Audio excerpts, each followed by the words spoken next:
Hello दोस्तों, स्वागत है आपका एक बार फिर से हमारे यूट्यूब चैनल पर। आज हम पॉलिटी का आगे नेक्स्ट चैप्टर कवर करेंगे। आपको पता है हम क्या पढ़ रहे थे? भारतीय संविधान के निर्माण की विकास यात्रा, कि भारत का संविधान कैसे और किन परिस्थितियों में बना था। तो उसमें हम कुछ एक्टों को पढ़ते हैं। तो हम एक सीरियल वाइज एक्ट पढ़ रहे थे और आगे हम चार्टर एक्ट पर पहुंच चुके थे। और चार्टर एक्ट क्यों आए थे और इनका टाइम पीरियड क्या था, 20-20 साल के लिए आना था इनको। ठीक है, हर चार्टर एक्ट के आने की वजह या फिर कहें हर एक्ट जो आया यहां पर भारत में कंपनी के लिए, उसके पीछे आने की कोई ना कोई वजह रहा करती थी। और मैंने हर वजह को आपको डिटेल में कवर करवाया था पूरा। और उस एक्ट में क्या प्रावधान थे, क्या प्रोविजन थे, एक एक पॉइंट को मैंने लिखवाया था। ठीक है, तो उसी के सापेक्ष हमने इससे पहले, अगर हम इसमें से 1833 में से 20 माइनस कर देते हैं तो 1813 का चार्टर एक्ट पढ़ा था। ठीक है, और कंपनी की शक्तियों को बिल्कुल कमजोर करने के लिए 4 चार्टर एक्ट आए थे 20-20 साल का, जिनका टाइम पीरियड था। ठीक है, तो स्वाभाविक सी बात थी कि 1833 में जो 20 साल के लिए व्यापारिक एकाधिकार दिए गए थे कंपनी को, वो अब खत्म होने वाले थे। यानी 1833 का नया एक्ट आने वाला था। तो अब ब्रिटिश क्राउन को यह डिसाइड करना था कि क्या कंपनी के व्यापारिक एकाधिकार को बनाए रखना है या नहीं। ठीक है, जैसा कि इससे पहले वाले एक्ट में मैंने आपको बताया था कि व्यापारिक एकाधिकार तो खत्म कर दिए थे, बट कुछ चीजों पर अभी भी कंपनी के व्यापारिक एकाधिकार बने हुए थे, जैसे चाय, चीनी, मसाला और चीन के साथ व्यापार। ठीक है, बाकी चीजों पर व्यापारिक एकाधिकार समाप्त कर दिए थे। इतनी बात आपको पता थी, लास्ट क्लास में हमने कवर किया था। अब सबसे पहला प्रश्न ये उठता है कि जो 1833 का जो चार्टर एक्ट था, उसको लाने की मुख्य वजह क्या थी। ठीक है, क्योंकि जब वजह पता होगी, क्योंकि देखिए जब ये जो एक्ट आ रहे थे, ये क्या था, किसी समस्या का सॉल्यूशन करने के लिए आ रहे थे। ठीक है, सीधी सी बात ये है। और जब आपको प्रॉब्लम पता होगी तभी तो सॉल्यूशन करोगे। ठीक है, और यकीन मानिए अगर आपको उस समय की स्थितियों और समस्याओं का ज्ञान होगा तो आप इन पॉइंटों को अपने आप भी बनाकर लिख सकते हैं। ठीक है, तो आपको याद नहीं करना है, चीजों को समझना है, रियलाइज करना है कि उस समय की परिस्थितियां क्या थी और क्यों लाया गया था। ठीक है, तो सबसे पहले तो हम जानते हैं कि जो 1833 का जो चार्टर एक्ट था, वो उसको लाने की जो मुख्य वजह थी वो क्या थी, वजह क्या थी। ठीक है दोस्तों, मैं आपको एक बात बता देता हूं, उसके बाद हम शुरू करते हैं। कई बच्चे मैसेज करके पूछते हैं कि सर जैसे ही टॉपिक खत्म हो आप उसका एमसीक्यू लगवा दीजिए। मैं इस बात को कभी भी मना नहीं करूंगा कि मैं एमसीक्यू नहीं लगवाऊंगा। एमसीक्यू लगवाऊंगा और अच्छे लेवल के एमसीक्यू लगवाऊंगा। ठीक है, ऐसा नहीं है कि फैक्ट लगवाऊंगा, अच्छे कॉन्सेप्चुअल ऑब्जेक्टिव टाइप क्वेश्चन हम कवर करेंगे। ठीक है, बट उसके लिए कंडीशन है कि पहले पूरा टॉपिक खत्म हो जाने दो। जैसे ही भारतीय संविधान के निर्माण की विकास यात्रा खत्म होगी, उसके बाद मैं कम से कम 50 से 60 एमसीक्यू लगवाऊंगा। और ऐसे होंगे वो कि बहुत ही हार्ड लेवल और बहुत ही अच्छे कंसेप्चुअल होंगे। फैक्चुअल कुछ नहीं होगा, कंसेप्ट से भरे होंगे। ठीक है, बट मैं आपको यकीन दिलाता हूं, अगर आपने मेरे एक एक वीडियो को देखा है और अच्छे से नोट्स प्रिपेयर किए हैं, तो आप एक भी क्वेश्चन को सोल्व करने के लिए प्रॉब्लम में नहीं होंगे। आराम से सभी क्वेश्चन को हल कर लोगे। उस 50 क्वेश्चन में से कम आप 30 क्वेश्चन तो सीधा सीधा मेरी वीडियो की सहायता से आप कर पाओगे। 20 क्वेश्चन ऐसे होंगे या 20 से 25 क्वेश्चन ऐसे होंगे जो कॉन्सेप्चुअल होंगे, वो भी आप मेरी वीडियो की सहायता से कर पाओगे अगर आपने कॉन्सेप्चुअली समझा होगा, चीजों को रियलाइज किया होगा। ठीक है, अगर आपने सीधा रट्टा मार के देखा होगा चीजों को, तब आप नहीं कर पाओगे, तब आप 20 भी नहीं कर पाओगे। ठीक है, गलती करोगे, हर बार गलती करोगे। तो उसके लिए दोस्तों जरूरी है कि अगर कोई भी वीडियो देखो तो उसको एक पैटर्न में देखो, एक सीरीज में देखो, बीच में से कोई भी वीडियो मत देखा करो। ठीक है, अब तक जितनी भी संविधान पे वीडियो आ चुकी हैं उनको एक सीरीज में देखते चले जाओ। और जैसे ही चीजें खत्म होगी, जैसे ही आपकी एक नींव तैयार होगी ना, एक बेस तैयार होगा, तब जाकर हम सीधा आर्टिकल्स में उतरेंगे, आर्टिकल 1 में।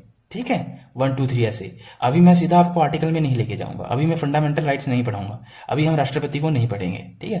पहले आपको बुनियादी चीजें पता होनी चाहिए, ठीक है। तो चलिए, नोट्स बनाने हैं आपने, ठीक है। क्लासमेट का रजिस्टर ले लीजिए मोटा सा अच्छा सा, और उसमें नोट्स बनाइए।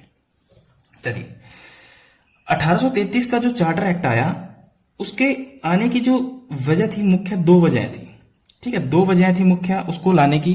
क्या क्या थी अगर हम बात करें? एक वजह तो थी वहां की इंडस्ट्रियल रेवोल्यूशन, या जिसको कहते हैं हम औद्योगिक क्रांति, ठीक है। औद्योगिक क्रांति। अब आपके मन में सवाल आ रहा होगा कि औद्योगिक क्रांति से इसका क्या संबंध है। देखिए, औद्योगिक क्रांति का सीधा सीधा मतलब होता है कि जब प्रोडक्शन मशीनों से हो, ठीक है, हाथ की बजाय मशीनों से होने लगे। और जैसे ही औद्योगिक क्रांति अपनी चरम सीमा पे थी, तो वहां पर इस दौर में 1833 के दौर में क्या हुआ, प्रोडक्शन एकदम से बहुत ज्यादा बढ़ गया था, ठीक है। प्रोडक्शन का मतलब है जो उत्पादित सामग्री थी, जो माल तैयार किया गया था, वो एकदम से बढ़ गया था, ठीक है। और कोई भी व्यक्ति प्रोडक्शन क्यों करता है? सीधी सी बात होती है, प्रॉफिट कमाने के लिए, ठीक है। और वो प्रॉफिट कैसे कमाएगा? जब वो सेल करेगा, उसका विक्रय करेगा माल का। क्योंकि प्रोडक्शन से जो उत्पादित सामग्री हमें प्राप्त हुई है, उसे आप घर में नहीं रख सकते। अगर घर में रखोगे तब आप पैसा कैसे कमाओगे, ठीक है। तो इसी प्रोडक्शन, जो एक्स्ट्रा प्रोडक्शन थी, या जो कहें हम उत्पादित सामग्री थी जो एकदम से बढ़ गई थी, इसी की खपत के लिए एक बड़ा बाजार की आवश्यकता थी, ठीक है। एक बड़े बाजार की आवश्यकता थी। और वो बड़ा बाजार कहां मिलने वाला था? अगर हम बात करें, वो बाजार कहां मिलने वाला था? भारत, ठीक है। तो वो भारत मिलने वाला था कि जिससे पूरा जो माल है, जो पूरी प्रोडक्शन है, जो पूरा सामग्री जो तैयार की गई है, उसको कहां बेचा जा सके? भारत में। एक बात, ठीक है। दूसरी मुख्य वजह थी जो इसी से पैदा हुई थी। पहली वजह से क्या, कि जैसे औद्योगिक क्रांति थी, जब माल का प्रोडक्शन मशीनों से हो रहा था, तो जब प्रोडक्शन एकदम से बढ़ गई, तो उसके लिए रॉ मटेरियल भी चाहिए था, ठीक है। तो रॉ मटेरियल भी चाहिए था। रॉ मटेरियल भी, अगर ज्यादा प्रोडक्शन होगा तो रॉ मटेरियल भी क्या चाहिए? ज्यादा चाहिए, ठीक है। तो ये दोनों चीजें भारत से इनको मिलने वाली थी, ठीक है। तो इस एक्ट को जो लाने का जो मुख्य वजह थी, वो ये थी कि एक तो औद्योगिक क्रांति की वजह से वहां पर क्या हुआ, उत्पादन एकदम से बढ़ गया, ठीक है, जिसकी खपत के लिए एक बाजार की आवश्यकता थी। दूसरा, औद्योगिक क्रांति के लिए क्या था? रॉ मटेरियल की आवश्यकता थी, जो उनको भारत से मिलने वाला था। और रॉ मटेरियल क्या था? कपास, रेशम वगैरह, मसाले, ये रॉ मटेरियल ही था एक तरीके से, ठीक है। दूसरा, अगर हम बात करें, इस एक्ट को एक और नाम से जाना जाता है, जिसका नाम है सेंट हेलेना एक्ट, ठीक है। तो कई बार एग्जाम में सीधा पूछ भी सकता है कि सेंट हेलेना एक्ट कब आया था, तो आप क्या कहेंगे? 1833 में, ठीक है। या ये पूछ सकता है कि किस चार्टर एक्ट को सेंट हेलेना एक्ट के नाम से जाना जाता है, तो आप समझ जाओगे 1833, ठीक है। अब प्रश्न ये आता है कि जो सेंट हेलेना एक्ट है, इसका क्या मतलब हुआ? सेंट हेलेना क्या चीज है, ठीक है। अगर हम बात करें, सेंट हेलेना एक क्या है? आइलैंड है। आइलैंड का मतलब क्या होता है? द्वीप। और द्वीप क्या होता है? एक ऐसा क्षेत्र जो चारों तरफ से क्या हो? जल राशि से घिरा हो, ठीक है। हम ज्योग्राफी में इसको डिटेल से पढ़ेंगे, तो आपको एक आइडिया लग जाएगा। द्वीप क्या होता है? कि एक ऐसा क्षेत्र जो चारों तरफ से क्या हो? जल राशि से घिरा हो, ठीक है। तो जो सेंट हेलेना था, उस समय जो यहां पर जो राज कर रहा था, वो कौन कर रहा था? ब्रिटेन। या कहीं हम, जो सेंट हेलेना था, वो ब्रिटेन का ही एक क्या था? उपनिवेश था। जैसे भारत एक ब्रिटेन की कॉलोनी थी, वैसे ही सेंट हेलेना भी क्या था? ब्रिटेन का उपनिवेश था, ठीक है। तो जो ये चार्टर एक्ट था 1833 का, वो भारत के जो इसमें जो प्रावधान थे, जो हम आगे पढ़ेंगे, जो प्रावधान थे वो भारत के साथ साथ यहां पे भी लागू होने वाले थे, ठीक है, सेंट हेलेना में, ठीक है। तो जो ये प्रावधान थे 1833 के, वो सेंट हेलेना में भी लागू होने वाले थे। इसी वजह से इसका नाम क्या पड़ गया था? सेंट हेलेना एक्ट, ठीक है।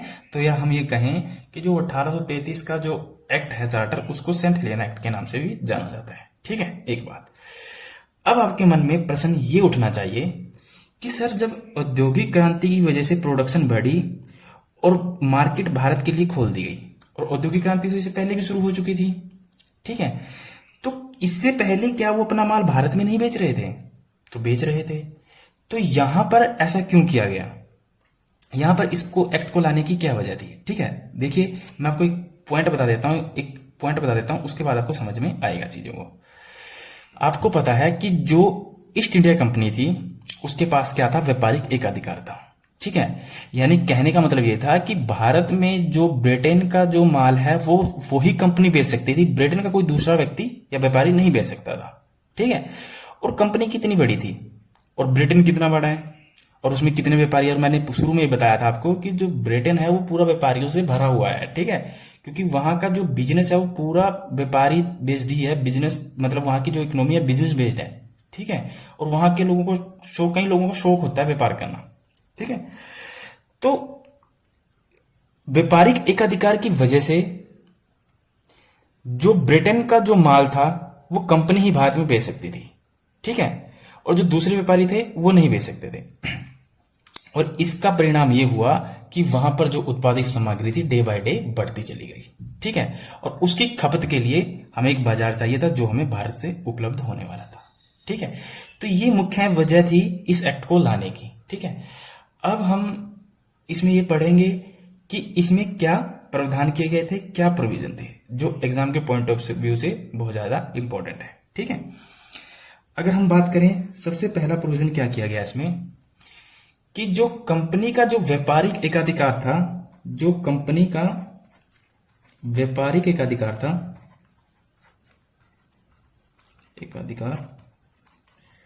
उसे पूर्ण रूप से खत्म कर दिया गया। यहां कंफ्यूजन है, मैं आपको भी क्लियर कर देता हूं। पूर्ण रूप से समाप्त कर दिया गया। ठीक है, पूर्ण रूप से समाप्त कर दिया गया। 1813 का जो चार्टर एक्ट था, 1813 का जो चार्टर एक्ट था उसमें क्या किया गया था, कंपनी का व्यापारिक एकाधिकार समाप्त किया गया था।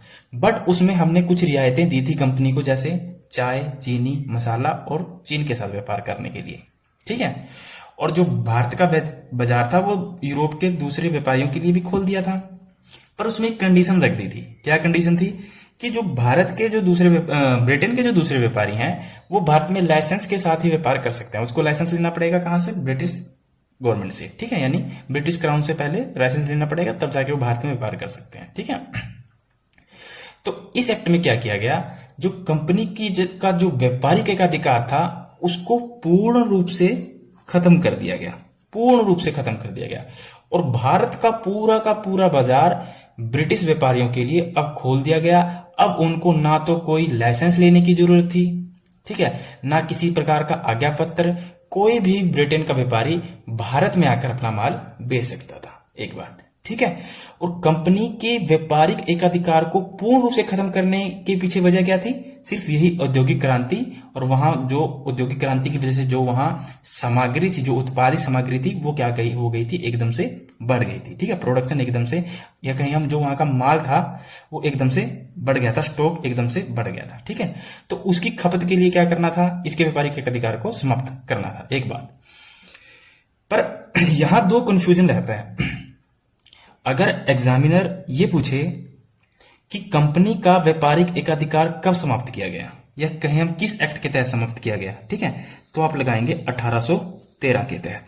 ठीक है, अगर ये पूछा जाए कि कंपनी का व्यापारिक एकाधिकार पूर्ण रूप से कब समाप्त किया गया, तो आप लगाएंगे 1833 के चार्टर एक्ट के तहत। ठीक है, तो दोनों में अंतर है दोस्तों, एक में समाप्त करना है, एक में पूर्ण रूप से समाप्त करना है। जब 1813 में हमने समाप्त किया था तो हमने कुछ रियायतें दी थी कंपनी को, ठीक है, जैसे कि मैंने आपको बताया था लास्ट क्लास में। और जब पूर्ण रूप से समाप्त करने की बात आई थी, तो अब जो कंपनी का व्यापारिक एकाधिकार था पूरा का पूरा ही खत्म कर दिया गया था। अब कोई भी ब्रिटेन का व्यापारी आए यहां पर अपना माल बेचे और व्यापार कर सकता था। ठीक है, अगर जो ये स्टेप ब्रिटिश गवर्नमेंट के द्वारा लिया गया, अगर हम कहें ये निर्णय जो ब्रिटिश गवर्नमेंट के द्वारा लिया गया था, इसका जो सबसे ज्यादा और सबसे खतरनाक और भयावह जो प्रभाव पड़ने वाला था, वो पड़ने वाला था भारत की जनता पे। ठीक है, अगर हम बात करें भारत के व्यापारियों पे या भारत की जनता पे, पूरा इसका खतरनाक प्रभाव पड़ने वाला था। क्यों? क्योंकि हमारे यहाँ तो जो व्यापारी जो माल बनाते थे वो हाथों से बनाते थे, जिसको हम हैंडीक्राफ्ट उद्योग कहते हैं। हैंडीक्राफ्ट यानी हथकरघा उद्योग कहते हैं। ठीक है, और मैंने आपको पहले भी बताया था कि हथकरघा उद्योगों से जो माल बनता है उसमें कॉस्ट ज्यादा आती है, लेबर कॉस्ट ज्यादा पड़ती है, ठीक है। उसकी क्वालिटी भी इतनी अच्छी नहीं थी। और जैसे ही मशीनों के द्वारा बना हुआ माल भारत में आएगा तो स्वाभाविक सी बात है, एक तो क्वालिटी, मशीन तो मशीन है ना, क्वालिटी एक तो अच्छी माल की, दूसरा उसकी कॉस्ट भी कम थी। तो इससे जो सबसे खतरनाक, सबसे गंदा प्रभाव पड़ा, जो पूरा प्रभाव पड़ा, वो पड़ा भारत के व्यापारियों पे। वो पूरे का पूरा व्यापार उनका चौपट हो गया और यहीं से भारत की दशा खराब होती होती चली गई और 47 तक तो बिल्कुल ही खत्म हो चुके थे, जब तक आजाद नहीं हुए। और जैसे ही भारत आजाद हुआ, फिर पंडित नेहरू जी ने, जो हमारे पहले प्रधानमंत्री बने, उन्होंने बड़े बड़े डिसीजन लिए और बड़े बड़े काम किए, ठीक है। वो बाद में हम कभी कवर करेंगे। तब जाकर देश की थोड़ी हालत सुधरी थी, ठीक है। तो पहला प्रोविजन क्या किया गया कि कंपनी के व्यापारिक एकाधिकार को पूर्ण रूप से समाप्त कर दिया गया, ठीक है, एक बात। दूसरा कि जो ईस्ट इंडिया कंपनी थी, पहले उसको किस नाम से जाना जाता था? व्यापारिक ईस्ट इंडिया कंपनी के नाम से, ठीक है, व्यापारिक ईस्ट इंडिया कंपनी के नाम से, क्योंकि व्यापार करने आई थी तो इस वजह से इसको क्या बोला जाता था? व्यापारिक ईस्ट इंडिया कंपनी, ठीक है। तो जैसे ही ये एक्ट आया और व्यापारिक एकाधिकार इसके समाप्त हुए, तो अब ये व्यापारिक ईस्ट इंडिया कंपनी ना रहकर ये क्या रह गई? एक सिर्फ प्रशासनिक, ठीक है, प्रशासनिक ईस्ट इंडिया कंपनी रह गई। और इसको क्या कहा गया कि अब बस आप क्या करिए, भारत में क्या करिए, अब प्रशासन व्यवस्था देखिए, यहाँ पर यहाँ के लोगों को सुधारिए, यहाँ के लोगों की व्यवस्था करिए, और बस प्रशासन का काम करना है, एडमिनिस्ट्रेशन का काम करना है, ठीक है। व्यापारिक काम आपके खत्म, ठीक है। अब प्रश्न ये उठता है दोस्तों, क्या व्यापारिक एकाधिकार खत्म करने का मतलब यह है कि अब कंपनी यहां व्यापार नहीं करेगी? क्योंकि आपके माइंड में जो बात जा रही होगी इसको लेकर, ये यही जा रही होगी। देखिए दोस्तों, एक बात बता देता हूं, वीडियो लंबी होगा, पर आप ये याद रखना, हम एक एक कॉन्सेप्ट को इतना डिटेल में पढ़ लेंगे और चीजों को विजुलाइज कर लेंगे, जिससे हमें याद ना करने की जरूरत पड़े। बस जो मेरा मेन मोटिव है कि आपको याद ना करना पड़े, रटना ना पड़े, ठीक है। तो व्यापारिक एकाधिकार को खत्म करने का मतलब ये बिल्कुल भी नहीं था कि अब जो ईस्ट इंडिया कंपनी है यहां पे व्यापार ही नहीं करेगी, ठीक है। वो व्यापार करेगी, पर जो उसका व्यापारिक एकाधिकार था कि बस केवल वो ही व्यापार करेगी, वो खत्म हो गया था, ठीक है। वो व्यापार करेगी, यहां पर वो व्यापार करती भी थी, ठीक है। वहां के जो कंपनी के लोग थे वो व्यापार अपना यहां करते थे, ठीक है।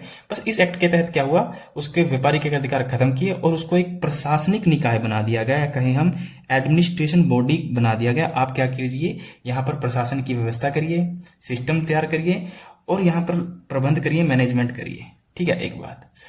तो अब कंपनी के व्यापारिक एकाधिकार खत्म और वो एक क्या बना दी गई? प्रशासनिक निकाय, ठीक है, एक बात। दूसरा, इसमें जो प्रावधान किया गया, अब क्या हुआ कि ब्रिटेन की पार्लियामेंट में क्या हुआ, इस बात को लेकर एक चर्चा हुई कि क्यों ना पूरे भारत के लोगों की प्रशासन व्यवस्था हम अपने अनुसार करें, या जैसे हमारे यहाँ प्रशासन होता है या एडमिनिस्ट्रेशन होता है, वैसे ही जहां जहां हमारी कॉलोनीज हैं, जहां जहां हमारे उपनिवेश है, वहां पर भी वैसी ही प्रशासन व्यवस्था की जाए, ठीक है। इस बात पे विचार किया गया, ठीक है। तो अब क्या हुआ, अब ब्रिटिश क्राउन की क्या हुई, लालसा, इच्छा बढ़ी और उनका मानना था कि अब भारत पर हम राज करेंगे, ठीक है। यानी या कहीं हम भारत की जो शासन व्यवस्था है, अब हमारे द्वारा हमारी पार्लियामेंट जो निर्देश देगी उसके अनुसार वहां पर रेगुलेट किया जाएगा। जैसे इससे पहले जो भारत पे जो राज कर रहा था, या कहीं हम जो यहाँ शासन व्यवस्था कर रहा था, वो कर रही थी कंपनी, ईस्ट इंडिया कंपनी। और इस एक्ट के तहत क्या हुआ कि यहां पर जो शासन व्यवस्था की जिम्मेवारी आई, वो किसने ले ली? ब्रिटेन की संसद ने ले ली, या कहीं हम ब्रिटिश क्राउन ने ले ली थी, ठीक है। तो अब यहां विचार किया गया कि क्यों ना, पहले क्या होता था कि जो यहां पर जो प्रशासन या कहीं हम जो एडमिनिस्ट्रेशन या कहीं हम जो व्यवस्थाएं रेगुलेट होती थी, वो कैसी होती थी? प्रेसिडेंसियों के माध्यम से, ठीक है। जैसे आपको पता है हमारे यहाँ 3 प्रेसिडेंसियां थी, मुंबई, मद्रास और बंगाल, ठीक है। ये 3 प्रेसिडेंसियां थी और इन्हीं प्रेसिडेंसियों के माध्यम से, इन्हीं 3 प्रेसिडेंसियों के माध्यम से क्या होता था, पूरी शासन व्यवस्था रेगुलेट होती थी, ठीक है। तो अब इनका विचार आया कि क्यों ना यहां पर क्या किया जाए, क्योंकि जो सत्ता थी इन्हीं तीनों के हाथ में थी, ठीक है। सत्ता थी, जो पावर थी इन्हीं तीनों प्रेसिडेंसियों के हाथ में थी। तो अब विचार किया गया कि क्यों ना इन तीनों की जो पावर है, सत्ता है, उसको एक कर दिया जाए। इन तीनों की जो पावर है, जो सत्ता है, ठीक है, उसको एक कर दिया जाए। यानी कहने का मतलब ये है कि यहां पर क्या किया गया, सत्ता का केंद्रीकरण किया गया। केंद्रीकरण, ठीक है। केंद्रीकरण का मतलब क्या होता है, सेंट्रलाइज करना, ठीक है।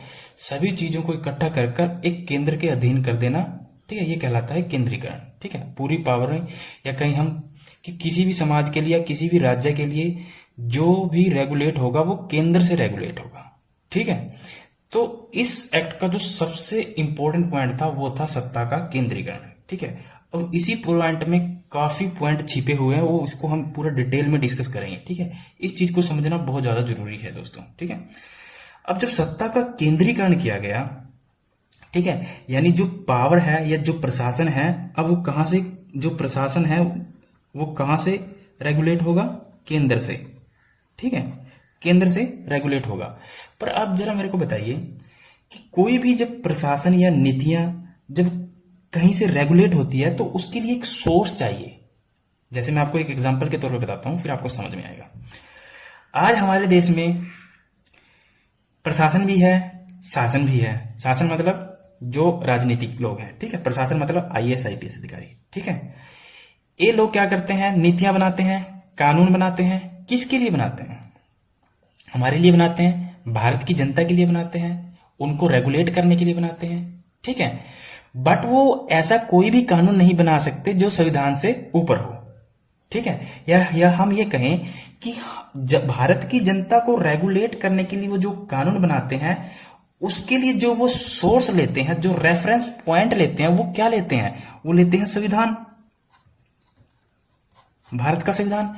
उसी के आधार पर ही वो कानून बनाते हैं, ठीक है। कोई भी राजनीतिक दल या कोई भी प्रशासनिक अधिकारी ऐसा कोई भी कानून नहीं बना सकता जो संविधान का उल्लंघन करे, ठीक है। सीधी सी बात है। आज हमारा पूरा देश, आज समझिए इस बात को, इतनी डाइवर्सिटी से भरा हुआ देश, जिसमें धार्मिक डाइवर्सिटी, ठीक है, धार्मिक विविधता, सामाजिक, राजनीतिक, ठीक है, जाति के आधार पर इतनी डाइवर्सिटी है, धर्म के आधार पर इतनी डाइवर्सिटी है, पर फिर भी वो एक मिलकर एक छत के नीचे रह रहे हैं। उस किसकी वजह से रह रहे हैं, वो सिर्फ किसकी पावर है, संविधान की पावर, ठीक है। यही वो सोर्स है जिसकी वजह से सभी लोग एक छत के नीचे रह रहे हैं और एक कानून के अनुसार चल रहे हैं, ठीक है। तो यहां पर भी यही चीज थी कि जब सत्ता का केंद्रीकरण किया जाएगा तो जब यहां के लोगों के लिए प्रशासन किया जाएगा, लोगों के लिए व्यवस्था की जाएगी और लोगों के लिए कुछ कानून बनाए जाएंगे, तो उसके लिए क्या होना चाहिए, लोगों को रेगुलेट करने के लिए यहां क्या होना चाहिए, कुछ कानून होने चाहिए। क्या होने चाहिए, कुछ कानून होने चाहिए, ठीक है। तो इन्हीं कानूनों को ध्यान में रखते हुए, इन्हीं कानूनों को ध्यान में रखते हुए क्या बनाया गया, एक विधि आयोग बनाया गया, एक विधि आयोग बनाया गया जिसके अध्यक्ष थे लॉर्ड मैकाले, ठीक है। लॉर्ड मैकाले के बारे में कई अफवाहें भी हैं, ठीक है, वो हम इतिहास में पढ़ेंगे, यहां नहीं पढ़ेंगे, ठीक है। तो अब क्या था कि भारत के लोगों के लिए क्या बनाने थे, कानून बनाने थे, और उसी कानून को बनाने के लिए क्या किया गया, एक विधि आयोग बनाया गया और जिसके अध्यक्ष बनाए गए लॉर्ड मैकाले, ठीक है। तो दोस्तों एक चीज याद करिए, 1773 का जब रेगुलेटिंग एक्ट आया था तो मैंने आपको बताया था कि गवर्नर को सलाह देने के लिए क्या थी, एक काउंसिल थी उसकी, या कहीं हम कार्यकारिणी परिषद थी, ठीक है, जो उसको विभिन्न मुद्दों पर सलाह दिया करती थी। और उस परिषद में कितने सदस्य थे, 4 सदस्य थे, ठीक है। और जैसे ही 1784 का जो एक्ट आया, ठीक है, तो उसमें से क्या किया गया, एक सदस्य कम कर दिया गया। अब काउंसिल में कितने सदस्य थे, 3 सदस्य थे, ठीक है। बट जैसे ही 1833 का जब एक्ट आया तो जो गवर्नर की जो काउंसिल थी, जो गवर्नर की कहे हम काउंसिल थी, जो परिषद थी जो उसको सलाह देती थी विभिन्न मुद्दों पर, अब वो 3 के साथ एक और ऐड कर दिया गया, 4 कर दिए गए, ठीक है। और जो एक व्यक्ति ऐड किया गया, ये क्या किया गया, विधि विशेषज्ञ व्यक्ति को ऐड किया गया। विधि विशेषज्ञ का मतलब क्या है कि जिसे कानून की अच्छी खासी समझ हो, ठीक है, ऐसे व्यक्ति को ऐड किया गया। और जो ये व्यक्ति ऐड किया गया था उसका नाम था लॉर्ड मैकाले, ठीक है। और लॉर्ड मैकाले का क्या काम था, सिर्फ कानून के मुद्दों को लेकर कानून को लेकर एडवाइस करना, क्या करना, सिर्फ सलाह देना, ठीक है। वो गवर्नर की काउंसिल को क्या कर सकता था, गवर्नर को सिर्फ कानूनी सलाह दे सकता था किसी भी मुद्दे को लेकर, कानून से संबंधित या कहीं विधि से संबंधित किसी भी मुद्दे को लेकर गवर्नर को सिर्फ सलाह दे सकता था, ठीक है। तो जो यहाँ चौथा व्यक्ति ऐड किया गया वो क्या था, विधि विशेषज्ञ, और वो था लॉर्ड मैकेले, और उसका काम था सलाह देना किसको, गवर्नर को, कानून से संबंधित, ठीक है। दूसरी बात, एक बात और दूसरी बात क्या थी कि जो ये व्यक्ति ऐड किया गया था सिर्फ इसका काम सलाह देना था और ये वोट नहीं कर सकता था, ठीक है। ये वोट नहीं कर सकता था किसी भी मुद्दे पर, याद रखेंगे, ये वोट नहीं कर सकता था। वोट करने का अधिकार इसको 1853 के एक्ट में मिला, वो मैं आगे पढ़ाऊंगा, ठीक है, वो मैं आगे पढ़ाऊंगा, ठीक है। तो यहां तक आपको समझ में आ गया, ठीक है। तो जो इस एक्ट का जो सबसे महत्वपूर्ण पॉइंट था वो था सत्ता का केंद्रीकरण करना। अब भारत के लोगों के लिए क्या करना था, यहाँ पे कानून बनाने थे, ठीक है। और भारत के लोगों के लिए जब कानून बनाने थे तो क्या हुआ, कानूनों को क्या किया गया, एक कोड किया गया। कोड मतलब एक संहिताबद्ध किया गया, कानूनों को क्या किया गया, कोड किया गया, संहिता, जिसको हिंदी में बोलते हैं संहिताबद्ध करना, ठीक है। कानूनों की कोडिफिकेशन की गई, ठीक है। मैं आपको समझाऊंगा कि कोड का मतलब क्या होता है और एक्ट में थोड़ा क्या फर्क होता है। एक्चुअली इससे पहले क्या था, अब आपके मन में यह भी क्वेश्चन आ रहा होगा कि सर जब कोड बनाए गए, कि जब भारत के लोगों के लिए जो कानून बनाए जा रहे हैं और जो इससे पहले जो सुप्रीम कोर्ट बन चुका था 1773 में, 1774 में, तो वहां पर कैसे फैसले होते थे, वहां पर क्या सिस्टम था। देखिए वहां पर जो फैसले होते थे या कहीं हम जो निर्णय डिसीजन होते थे वो ब्रिटेन के कानून के अनुसार होते थे, भारत के कानून के अनुसार नहीं होते थे।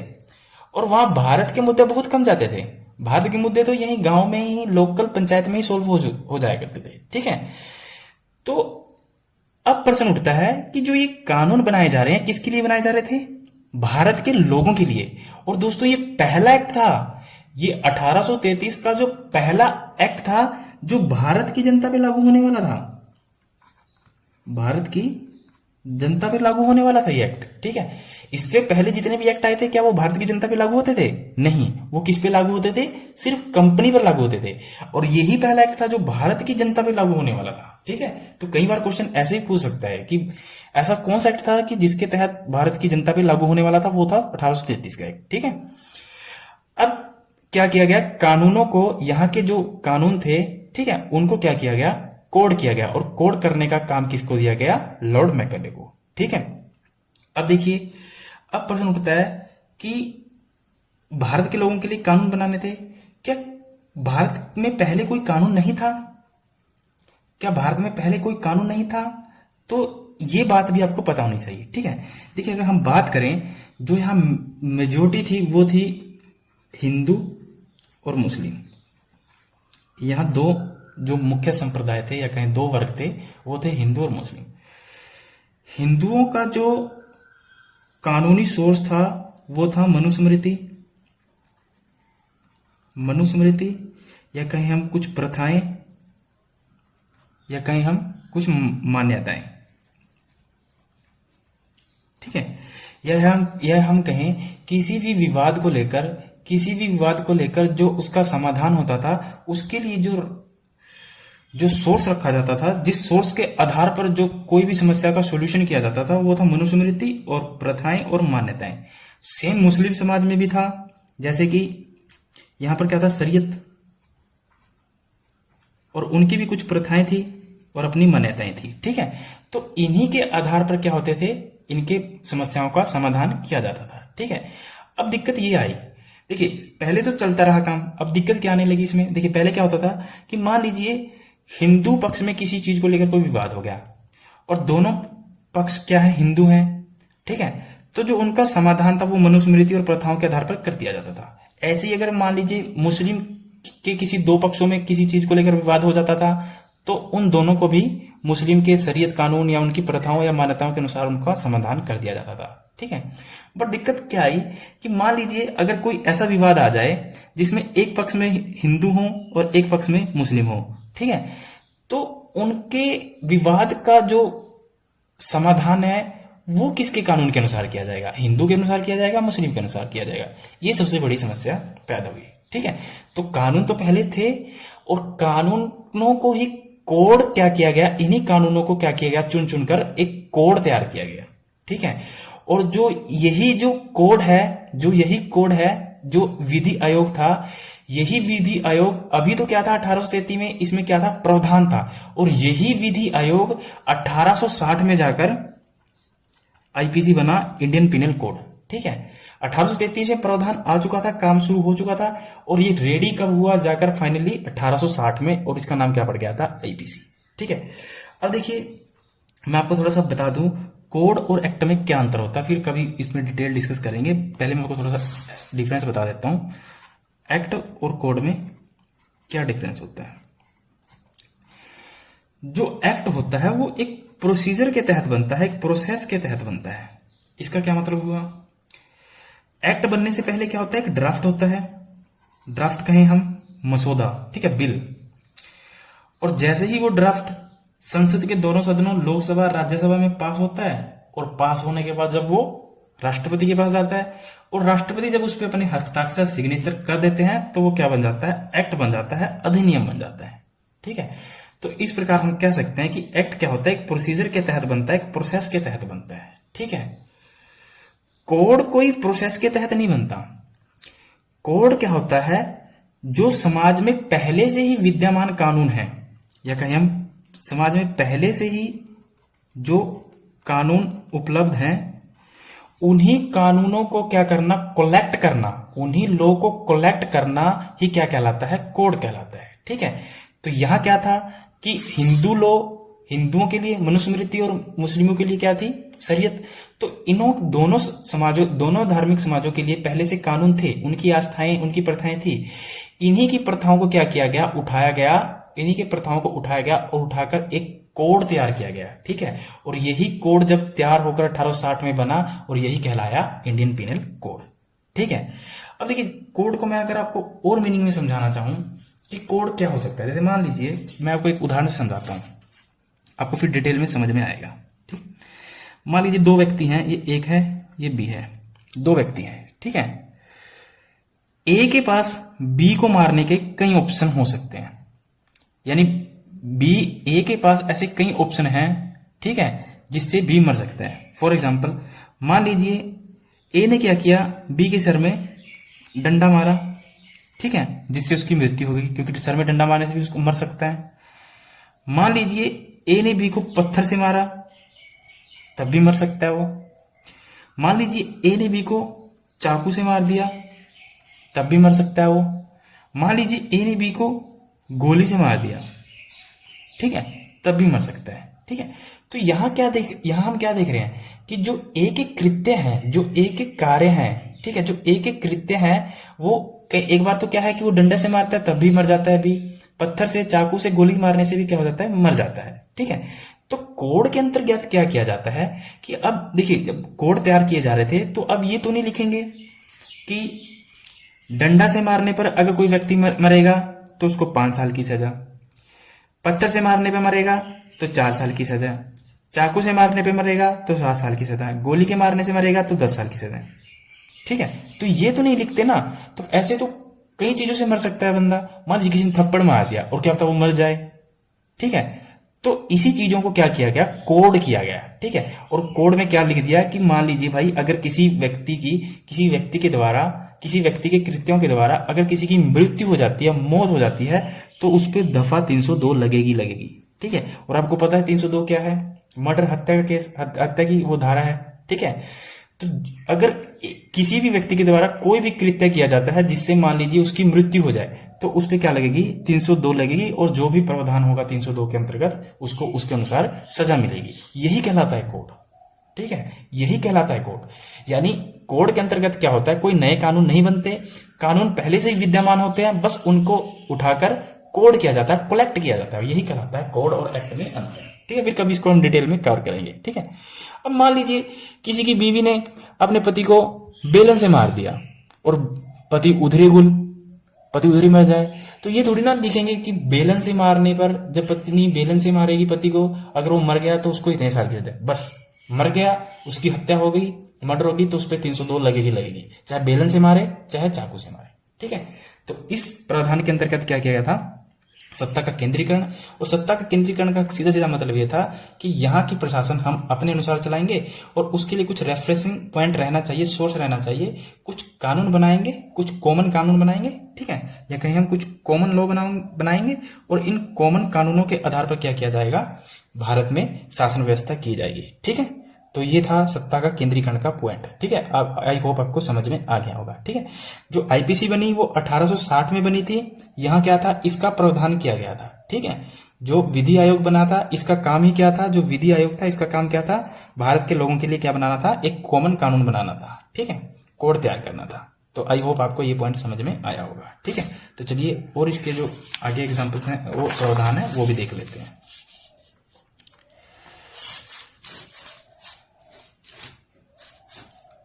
इससे पहले क्या हुआ था, अगर हम इसके और प्रावधान की बात करें, इससे पहले क्या था कि जो कानून बनाने की शक्ति थी वो किसके पास हुआ करती थी, प्रेसिडेंसियों के पास हुआ करती थी।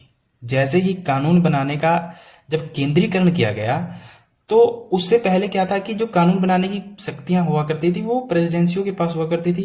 जैसे बंगाल, मद्रास, बंबई। ठीक है, वो अपने क्षेत्र के लिए अलग से कानून बना सकते थे। ठीक है, और जैसे ही कानून बनाने का केंद्रीकरण किया गया, तो जो बंगाल थी, जो बंगाल प्रेसिडेंसी थी और मुंबई थी, ठीक है, और मद्रास थी, ठीक है, इनसे क्या किया गया, जो इनके कानून बनाने की जो पावर थी उसको छीना गया, कानून बनाने की पावर को छीना गया, और संपूर्ण भारत के लिए जो कानून बनाने की जो पावर थी वो किसके हाथ में चली गई, गवर्नर जनरल के। ठीक है, तो गवर्नर जनरल के हाथ में संपूर्ण भारत के लिए कानून बनाने की पावर आ चुकी थी। पहले जो कानून बनता था वो बंगाल के लिए बंगाल का गवर्नर बना सकता था, मुंबई के लिए मुंबई का गवर्नर बना सकता था, उनके पास ये अधिकार थे। ठीक है, तो अब वो उनसे अधिकार छीन लिए गए थे। ठीक है, तो अब देखिए यहां पर क्या था, इसका अगर हम नेक्स्ट पॉइंट की बात करें, जो सबसे एक्सक्लूसिव पॉइंट है इस एक्ट का, कि देखिए अब क्या किया गया, पहले क्या था कि बंगाल, मुंबई, मद्रास 3 प्रेसिडेंसियां थी और तीनों में गवर्नर्स बैठा करते थे। बट इन तीनों का जो शासन था वो बंगाल की प्रेसिडेंसी के या कहीं बंगाल के गवर्नर के आधार पर डिसाइड होता था, बंगाल के गवर्नर के आधार पर डिसाइड हुआ करता था। ठीक है, बंगाल के गवर्नर जनरल के आधार पर डिसाइड हुआ करता था, वही डिसीजन लिया करता था। ठीक है, अब इनको लगा कि जब हमने सत्ता का केंद्रीकरण किया और पूरे का पूरा भारत केंद्र से रेगुलेट होगा, ठीक है, पूरे का पूरा भारत जब केंद्र से रेगुलेट होगा, तो हमारे यहाँ जो हेड है, जो पूरे के पूरे भारत को रेगुलेट करेगा या जो कहें हम अंतिम निर्णय लेगा, वो था गवर्नर जनरल। ठीक है, और जैसे ही हम उसको कहते हैं गवर्नर, क्योंकि गवर्नर जो शब्द है वो तो ऐसे लगता है कि जैसे राज्यों में बैठता है। ठीक है, क्योंकि गवर्नर कहाँ बैठते हैं, राज्यों में बैठते हैं, तो गवर्नर जो वर्ड था उसकी फीलिंग आती थी कि राज्य में बैठते हैं। तो इनको लगा कि अब गवर्नर जनरल, बंगाल का गवर्नर जनरल कहना तो गलत है, उसका थोड़ा पद चेंज करिए, उसका नाम चेंज करिए। तो इसी एक्ट के तहत क्या किया गया, उसी बंगाल के गवर्नर जनरल का नाम चेंज कर क्या रख दिया गया, भारत का गवर्नर जनरल। ठीक है, और भारत का जो प्रथम गवर्नर जनरल बना वो बना लॉर्ड विलियम बेंटिंक। ठीक है, तो भारत का जो प्रथम गवर्नर जनरल किसे नियुक्त किया गया, लॉर्ड विलियम बेंटिंक को। आई होप आपको ये पॉइंट समझ में आया होगा। ठीक है, तो जो लॉर्ड विलियम बेंटिंक था वो किस एक्ट के तहत गवर्नर जनरल बना था, 1833 के एक्ट के तहत। ठीक है, तो एक तो ये प्रावधान था। ठीक है, एक बार दूसरा यहां क्या होता था, जैसे कि मैंने आपको बताया था, जब हम 1793 का जो एक्ट पढ़ रहे थे तो उसमें क्या था कि यहां पर एक आईसीएस की स्थापना की गई थी जिसका नाम था इंडियन सिविल सर्विस। ठीक है, और वो लॉर्ड कॉर्नवालिस से लेके आया था, बट वहां कोई एग्जाम नहीं ली जाती थी अभी तक। ठीक है, तो आईसीएस में जो अधिकारी बैठते थे वो कंपनी के साथ बैठते थे सर्वोच्च पदों पर, जिनको सब रेगुलेट करना होता था। ठीक है, तो इस एक्ट के तहत क्या किया गया कि जो आईएएस के जो कर्मचारी चुने जाएंगे, इससे पहले क्या था कि जो योग्य कर्मचारी हुआ करते थे वो नहीं चुने जाते थे। जो चापलूसी किया करते थे, ठीक है, वो चुन लिए जाते थे। जैसे मान लीजिए अगर आप किसी कंपनी के अधिकारी की चापलूसी करते हो, ठीक है, अच्छा खासा बोल लेते हो, तो आपको कलेक्टर बना दिया जाता था, जैसे मैंने आपको लास्ट क्लास में बताया भी था। ठीक है, तो इस एक्ट में प्रावधान किया गया कि जो आईसीएस में जो सिलेक्शन होती है उसमें के भेदभाव को खत्म कर दिया गया, भेदभाव को खत्म कर दिया गया। ठीक है, और भेदभाव किन आधार पर होता था? जाति के आधार पर, धर्म के आधार पर, लिंग के आधार पर। ठीक है, इन चीजों के आधार पर भेदभाव हुआ करते थे। जैसे अगर हम बात करें कि मान लीजिए अगर आप किसी विशेष संप्रदाय से संबंधित हैं, जैसे अगर मान लीजिए आप ईसाई धर्म से संबंध रखते हैं, ठीक है, तो आपके कलेक्टर बनने के चांस बहुत ज्यादा हो जाया करते थे। ठीक है, तो इस एक्ट में क्या प्रावधान किया गया है कि जो आईसीएस के लिए है, अब पूर्ण रूप से जो भेदभाव पहले किए जाते थे वो पूर्ण रूप से खत्म कर दिए गए। जो योग्य व्यक्ति है वही आईसीएस बन सकता है। ठीक है, और इसकी ब्रिटेन में हेलिसबेरी में इसकी ट्रेनिंग हुआ करती, तो आगे मैं बताऊंगा, ठीक है, जब पढ़ाएंगे आगे। तो इस एक्ट में ये भेदभाव खत्म कर दिया गया। पर जैसे ये भेदभाव खत्म किया गया, तभी जो कोर्ट ऑफ डायरेक्टर था, कोर्ट ऑफ डायरेक्टर क्या थी? संस्था जो कर्मचारियों की नियुक्ति किया करती थी, उन्होंने क्या किया? इस पर विवाद शुरू कर दिया। ठीक है, इस चीज का, इस प्रावधान का विरोध करना शुरू कर दिया। तो कोर्ट ऑफ डायरेक्टर के विरोध की वजह से, कोर्ट ऑफ डायरेक्टर के विरोध की वजह से इस प्रावधान को क्या किया गया? खत्म किया गया। हालांकि इस एक्ट में ये प्रावधान किया गया था, पर कोर्ट ऑफ डायरेक्टर ने क्या किया? इस चीज का विरोध किया, तब जाकर इस प्रावधान को खत्म करना पड़ा। और यही प्रावधान आगे जाकर एक्ट में आएगा। ठीक है, 1853 के में। और तभी जाकर फिर वो जो लॉर्ड डलहौजी आता है, तब जाकर वो पहली परीक्षा लेते हैं, लिखित परीक्षा लेते हैं, तब जाकर ये पूरे भेदभाव पूर्ण रूप से समाप्त होंगे। ठीक है, तो आपको याद रखना है कि आईसीएस के लिए जो भेदभाव थे वो खत्म करने का प्रावधान इस एक्ट में था, पर कोर्ट ऑफ डायरेक्टर के विरोध की वजह से इस प्रावधान को खत्म कर दिया गया। ठीक है, तो अब और एक जो इसमें जो सबसे इंपॉर्टेंट पॉइंट ये है कि हमारे यहाँ क्या था, कई गंदी प्रथाएं थी, जैसे सती प्रथा, ठीक है, बाल विवाह वगैरह। ठीक है, सती प्रथा तो 1829 में खत्म हो गई थी, 1813 के चार्टर एक्ट के तहत। ठीक है, लॉर्ड विलियम बेंटिंक ही था उस टाइम में गवर्नर। एक्चुअली क्या होता था कि जो ये लॉर्ड विलियम बेंटिंक जब गवर्नर जनरल बना ना भारत का, तो इससे पहले वो क्या था? बंगाल का गवर्नर जनरल था, और वही जब नया आता था बन के, तो वो भारत का ही बन जाता था। ठीक है, यानी हम कहे बंगाल का जो अंतिम गवर्नर जनरल था वो लॉर्ड विलियम बेंटिंक था, और भारत का गवर्नर जनरल पहला लॉर्ड विलियम बेंटिंक। दोनों सेम ही थे, ठीक, कंफ्यूज नहीं होना है आपको। ठीक है, तो हमारे यहाँ बहुत ही कई गंदी प्रथाएं थी, जिनमें एक प्रथा थी दास प्रथा। ठीक है, और दास प्रथा का क्या होता था? दास में क्या होता था कि लोगों को दास बना लिया जाता था, और अपनी मर्जी से उनसे काम करवाया जाता था, अपनी मर्जी से उनको पगार दी जाती थी, और पगार भी नहीं दी जाती थी, नाम मात्र की पगार दी जाती थी, पगार दी ही नहीं जाती थी। ठीक है, तो इस एक्ट के तहत क्या किया गया? दास प्रथा को खत्म किया गया। ठीक है, इस एक्ट में क्या प्रावधान किया गया कि आज से दास प्रथा खत्म होती है, और दास प्रथा का अपना ही इतिहास रहा है। ठीक है, अमेरिका में दास प्रथा बहुत पहले नहीं खत्म हुई, अभी खत्म हुई थी, जब लिंकन ने अपनी जान की आहुति दी।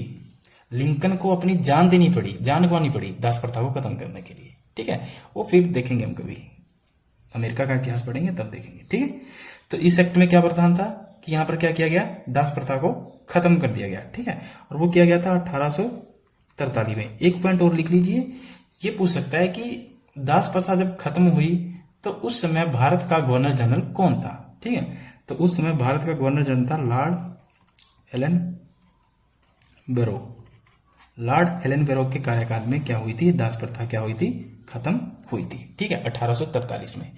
ये कुछ मुख्य प्रावधान थे 1833 के चार्टर एक्ट के, ये आपको सब पता होने चाहिए। ठीक है, इसमें क्या है कि कंपनी की जो पावर थी वो बिल्कुल ही खत्म कर दी थी, नाम मात्र की रह गई थी।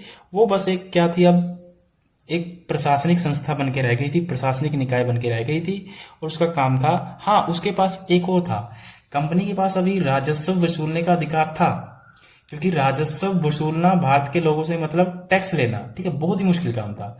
ठीक है, तो वो काम अभी कंपनी के पास था कि आप वहां से राजस्व वसूलिए और हमें ब्रिटिश क्राउन को दे दीजिए। ठीक ठीक है। तो आई होप आपको ये चीजें समझ में आई होंगी।